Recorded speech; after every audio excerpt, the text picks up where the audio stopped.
కర్నూలులో వినాయక శోభాయాత్ర సందడిగా సాగుతోంది.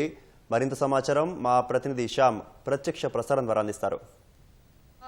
ఉదయం 10 గంటల నుంచి శోభాయాత్రలు ప్రారంభమైనాయి. మనం ప్రస్తుతం అంబేద్కర్ విగ్రహం దగ్గర ఉన్నాము. అంబేద్కర్ విగ్రహం సర్కిల్ నుంచి మనం చూస్తే ఎంతో కలర్ఫుల్గా మనకు కనిపిస్తుంది. వినాయక నిమజ్జనం సందర్భంగా శోభాయాత్రలు అంగరంగ వైభవంగా జరుగుతున్నాయి.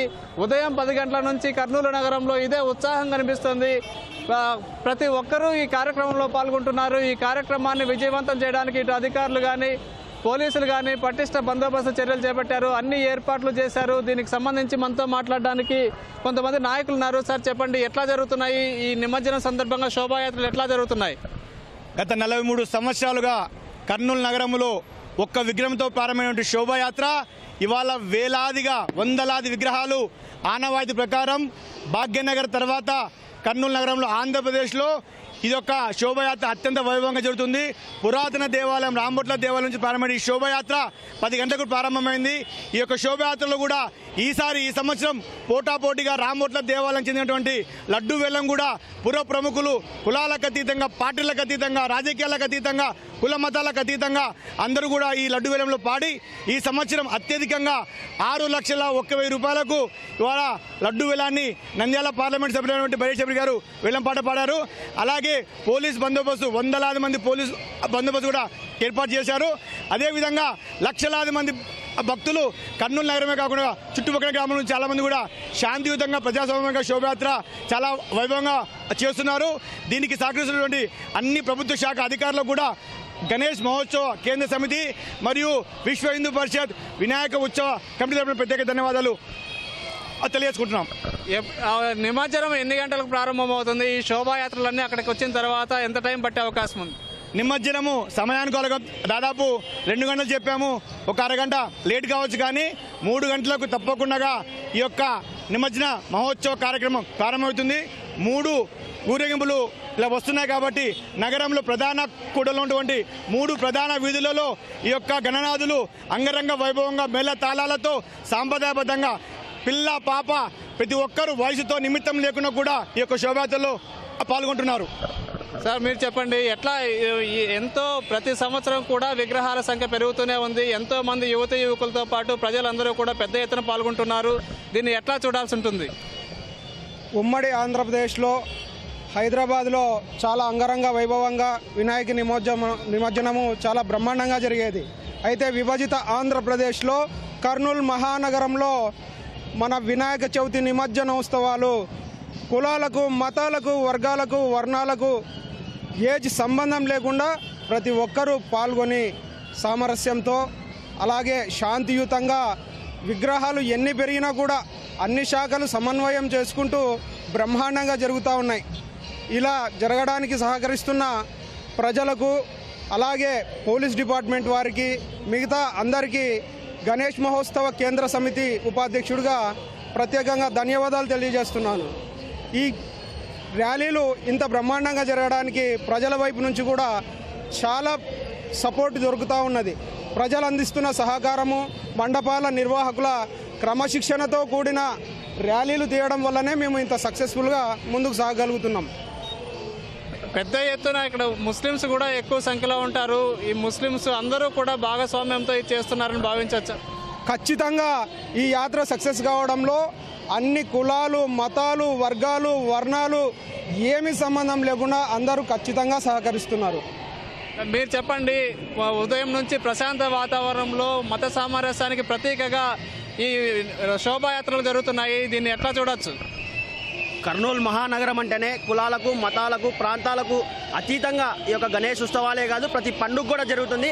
ఈసారి గణేష్ ఉత్సవాలు ప్రత్యేకంగా ఆపరేషన్ సింధూర్కు అంకితం చేయడం, అదేవిధంగా ఈసారి కర్నూలును ఆదర్శంగా తీసుకొని రాష్ట్ర వ్యాప్తంగా కూడా ఆంధ్రప్రదేశ్ గణేష్ మహోత్సవ కేంద్ర సమితి ఏర్పడడం అనేది ఒక శుభపరిణామం.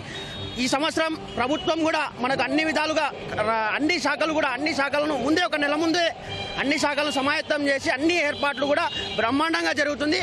ఈరోజు సాయంత్రం 4 గంటల లోపు యొక్క మొదటి విగ్రహాన్ని అన్ని శాఖల అధికారులు మరియు ప్రజాప్రతినిధులతో మొదటి వినాయకుడి నిమజ్జనంతో ప్రారంభమవుతుంది. ఆపరేషన్ సింధూర్ అనే పేరు పెట్టారు కదా, దానికి కారణం ఏంటి? ఆపరేషన్ సింధూర్ ఎవరైతే మన జవాన్ల త్యాగ ఫలితానికి ఏదైతే నీచ పాకిస్తాన్ యొక్క ఉగ్రవాదులను అంతం చేసినటువంటి మన వీర జవాన్లకు ఉత్సాహపరిచేందుకు ఈ యొక్క ఉత్సవాలకు ఈ యొక్క ఆపరేషన్ సింధూర్ను అంకితం చేయడం జరిగింది. ఎప్పట్లోగా పూర్తయ్యే అవకాశం ఉంది? రేపు మధ్యాహ్నం, రేపు ఉదయం కానీ మధ్యాహ్నం కావచ్చు. పరిస్థితిని బట్టి చాలా విగ్రహాలు పెరగడం వలన రేపు మధ్యాహ్నం 12 లోపు పూర్తవచ్చు అనుకుంటున్నాం. సార్ మీరు చెప్పండి, అక్కడికి చేరుకునేసరికి ఎంత టైం పట్టే అవకాశం ఉంది? తప్పకుండా 3 గంటలకల్లా అక్కడ నిమజ్జన మహోత్సవం ప్రారంభమవుతుంది. ఇప్పటికీ అక్కడ ప్రారంభమైనాయి. 1 గంటకు గణేష్ ఘాట్లో, వినాయక్ ఘాట్లో సాంస్కృతిక కార్యక్రమాలు ప్రారంభమైనాయి. అలాగే చిన్నారులకు, విద్యార్థులకు వ్యాసరచన పోటీలు పెట్టడం జరిగింది. పాల్గొని ప్రతి ఒక్కరికి ప్రజాప్రతినిధులు వాళ్ళకి బహుమతి ఇవ్వడం జరుగుతుంది. అలాగే ముఖ్యంగా ప్రతి సంవత్సరం ఈ యొక్క గణేష్ నిమజ్జన శోభయాత్రలో కర్నూలు నగరం వంటి ముస్లిం పెద్దలు మసీదుల ముందర స్వాగతం పలికి పూలు జల్లి అక్కడ అందరూ కూడా తాగునీరైతేనేమి, ప్రసాదాలేమి ఇవ్వడం యొక్క కర్నూలు యొక్క ప్రత్యేకత. కాబట్టి ప్రతి ఒక్కరూ కర్నూలు ఆదేశంగా తీసుకొని 2 తెలుగు రాష్ట్రాలలో ఈ యొక్క వినాయకోత్సవాలు విజయవంతమవుతాయని మేము ఆశిస్తున్నాం. మొదట ఏ విగ్రహాన్ని నిమజ్జనం చేస్తారు? మొదట రామూర్ల దేవాలయం విగ్రహం ప్రధాన ఘాట్లో ఉంటుంది. అలాగే కలెక్టరేట్లో ఉన్నటువంటి పరిపాలన గణపతిని చిన్న ఘాట్లో అక్కడ మనం నిమజ్జనం చేయడం జరుగుతుంది.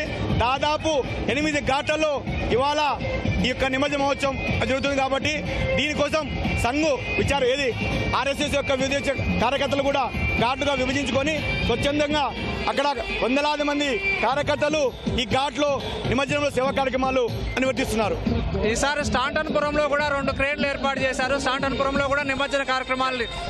స్టాంటన్పురంలో చుట్టుపక్కల గ్రామాలు అయితేనేమి, అలాగే అపార్ట్మెంట్ విగ్రహాలు అయితేనేమి చాలా ఉన్నాయి. కాబట్టి అక్కడ దగ్గర అవుతుంది. కాబట్టి అక్కడ కూడా వినాయక మహోత్సవ కమిటీ ఒక కమిటీ వేసి అక్కడ కూడా కార్యకర్తలు ఉన్నారు. కాబట్టి దాదాపు 100 నుంచి 150 విగ్రహాలు అక్కడ నిమజ్జనం అవుతాయి.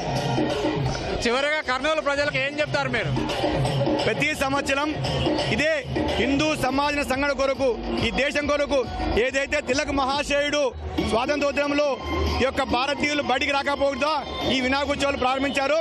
దేశ హితం కోసం హిందూ సమాజ సంఘటన కొరకు వినాయక ఉత్సవాలు పిల్లా జల్లా వయసుతో నిమిత్తం లేకుండా తప్పకుండా ఇంకా అంగరంగ వైభవంగా జరుపుకోవాలని గణేష్ మహోత్సవ కేంద్ర సమితి తరఫున మేము కోరుతా ఉన్నాం. గణేష్ మహారాజ్ కి జై, గణేష్ మహారాజ్ కి గణపతి బప్పా, గణపతి బప్పా మోరియా రే మోరియా,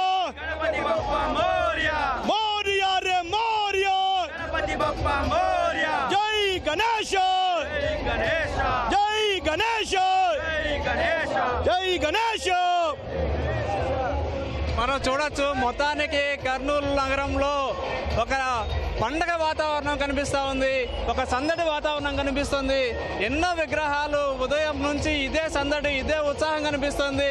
కుల మతాలకు అతీతంగా, ప్రాంతాలకు అతీతంగా, చిన్న పెద్ద అన్న తేడా లేకుండా పెద్ద ఎత్తున కర్నూలు నగర ప్రజలు ఈ కార్యక్రమంలో పాల్గొంటున్నారు. ఈ శోభాయాత్రలు ప్రశాంత వాతావరణంలో జరుగుతున్నాయి. మరికొద్దిసేపట్లోనే ఈ విగ్రహాలన్నీ కూడా వినాయక ఘాటుకు తరలి వెళ్తాయి. వినాయక ఘాట్లో ఇప్పటికే సాంస్కృతిక కార్యక్రమాలు ప్రారంభమైనాయి. అక్కడ ప్రత్యేక పూజలు చేసిన తర్వాత మొదటి విగ్రహాన్ని 3 గంటల ప్రాంతంలో నిమజ్జనం చేస్తారు. ఆ తర్వాత దాదాపు 7 క్రేన్లు ఏర్పాటు చేశారు. స్టాంటన్పురంలో 2 క్రేన్లు ఏర్పాటు చేశారు. మొత్తం 9 క్రేన్లు. ఇవి కాకుండా 2 అదనంగా చేతుల మీద చిన్న చిన్న విగ్రహాలను నిమజ్జనం చేయడానికి మరో 2 ఘాట్లు ఏర్పాటు చేశారు. మొత్తం 10 ఘాట్ల ద్వారా నిమజ్జన కార్యక్రమాన్ని నిర్వహించనున్నారు. మొత్తానికైతే కర్నూలు నగరం వర్ణ శోభితమైంది. కర్నూలు నగరంలో ఒక సందడి అయితే కొనసాగుతుంది. ఇది ప్రస్తుతం కర్నూలులోని తాజా పరిస్థితి. కెమెరామ్యాన్ శేషుతో Shyam, ETV news, Kurnool. Over to studio.